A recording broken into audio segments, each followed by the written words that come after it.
Bistado ang EDSI. May gustong gagawin si Kalingap Edo. Ano kaya ito? Isang mapagpalang araw sa inyong lahat mga Kalingap, sanay hindi nyo po makalimutan na mag-like sa video na ito. At paunawa tapusin muna ang kabuuhan ng video na ito mga Kalingap at para malaman ang nilalaman nito. At maraming salamat po mga Kalingap sa pagpatuloy na pagsuporta lalo na kay Kuya Val Santos Matubang at kay Ate Edna Vlogs at Kalingap Rab, maraming salamat po. Kalingap Edo may gustong gagawin, at EDSI Bistado. Pero bago yun mga Kalingap ay pag-usapan muna natin ang patungkol sa lakad ngayon nila VNC at Kalingap Edo sa Manila. Ang lakad nina Edo at VNC sa Maynila. Sa gitna ng masiglang buhay sa Maynila, dalawang magkaibigan ang muling nagkasama upang ipagpatuloy ang kanilang mga nakasanayang lakad, sina Edo at VNC. Sa kabila ng abalang kapaligiran at walang humpay na ingay ng lungsod, pinili nilang lumakad na silang dalawa lamang. Hindi dahil ayaw nilang may kasama, kundi dahil mas masarap para sa kanila ang mga tahimik na sandali kung saan malaya silang makapagkwentuhan, tumawa, at alalahanin ang kanilang pinanggalingan, ang bayan ng Daet, Camarines Norte. Habang naglalakad sa mga kalsada ng Maynila, dala-dala nila ang mga alaala ng kanilang mga ginagawa sa Daet, ang simpleng pamumuhay, ang amoy ng dagat sa Bagasbas, ang paborito nilang kainan sa kanto, at ang mga lakad tuwing hapon na walang ibang pakay kundi ang magkasama. Sa gitna ng mataas na gusali at modernong tanawin ng lungsod, tila ba hinahanap-hanap nila ang preskong hangin ng probinsya at ang payapang ritmo ng kanilang bayan. "Namiss ko to," sabi ni Edo habang nakatingin sa isang lumang coffee shop na kahawig ng paborito nilang tambayan sa Daet. "Parang bumabalik tayo sa dati," sagot naman ni VNC na may ngiting may halong lungkot at pananabik. Ramdam nila pareho na kahit gaano kalayo ang narating nila, may bahagi pa rin ng kanilang mga puso na nananatili sa lugar kung saan sila unang natutong mangarap. Ang lakad nilang iyon sa Maynila ay hindi lamang simpleng gala. Isa itong paalala na ang tunay na samahan, tulad ng kina Edo at VNC, ay hindi kayang tibagin ng distansya o panahon. Sa bawat hakbang nila sa lungsod, dala nila ang diwa ng Daet, ang tahanan ng kanilang pagkakaibigan at alaala ng isang mas payak ngunit masayang buhay, at sa kabilang dako naman mga Kalingap EDSI Bistado. At Kalingap Edo, ano ba ang gustong gagawin nito? Yan ang ating makikita sa video. Nakakatakot eh. Parang ikaw. Gusto mo nga doon sa parang tinatapon eh. Hindi ko nakakaya yun eh. Natatakot na ako sa mga ganyan. Natatakot na ako. Parang ikaw talaga. Nakakatakot. Ako. Nakakatakot.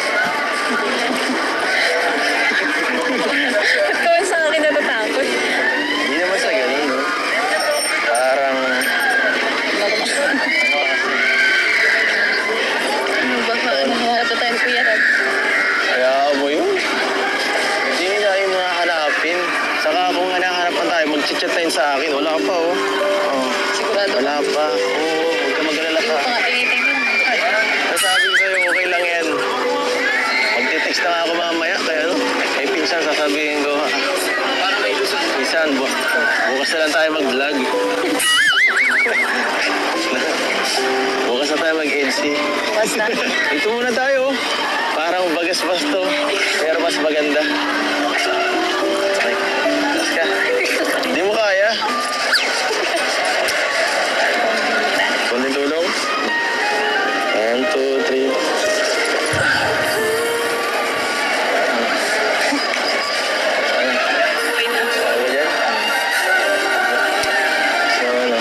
Ganda dito na. Ganda talaga. Dumagdag ka pa.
sabi ko sa'yo. Hindi na ako magsasawa sa'yo kahit saan man tayo pumunta eh.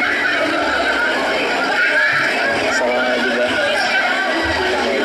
Sabi ko dati, gagawa tayo ng maraming memories.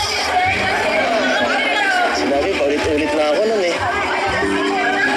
Gustong-gusto ni Kalingap Edo na masosolo niya si VNC habang sila ay magkasama sa Manila, dahil iba ang samahan nila kung nasa ibang lugar sila kaysa sa daet. Aminado si VNC mga Kalingap na palagi naman silang nagkikita at nagsasama sa daet, at kaya nasabi ni Edo na mas maganda kung sila ang magkakasama palagi sa lakad nila ngayon sa Manila at para mas ulit pa nila ang kanilang pagpamasyal. Anong masasabi niyo po tungkol dito? Please comment and God bless you all.